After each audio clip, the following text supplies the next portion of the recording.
We're all sad and upset about the oppression and suffering of the people of Palestine, especially since it feels like we're so powerless, not able to help them directly. So what can we do about this feeling? How can we stay positive? Or at least not allow ourselves to fall into depression and despair. The Prophet Muhammad, peace be upon him, said that the ummah, the community, the Muslim community is like one body.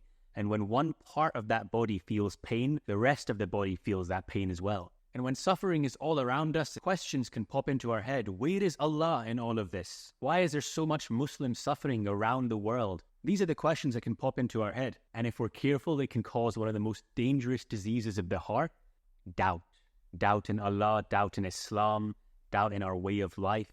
And this doubt can potentially ruin our hereafter. We're all going to be tested in our lives in various ways. And these tests are the price of admission into paradise. And right now we're all being tested. Of course, the people in Palestine are being tested, but we also are being tested in our response to this, and how we react, in our thoughts, in our actions, and in how we let it affect our iman. And so my advice would be, of course, to support the people of Palestine however we can.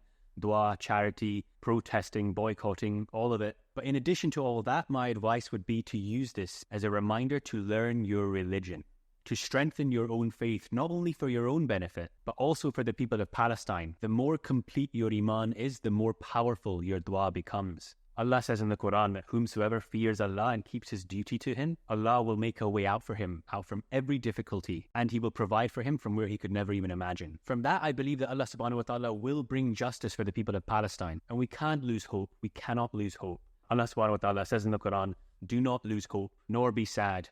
You will surely be victorious if you are true in faith. I know it feels hopeless. I know that the Israeli war machine seems unstoppable with the power of America and Europe backing them. But this is the beauty of Tawakkul, putting our trust in Allah. We have to rely on Allah not only when everything seems guaranteed, but also in times of uncertainty, especially in times of uncertainty. We need to believe that Allah is enough to manage all of our affairs. Allah subhanahu wa ta'ala is the ultimate authority, and control rests with Allah. And so in Allah we must find comfort and strength and guidance, no matter how desperate the situation seems. Ya Allah, bring justice for the people of Palestine and ease their suffering. Ameen. Jazakallah khair. Assalamu alaikum.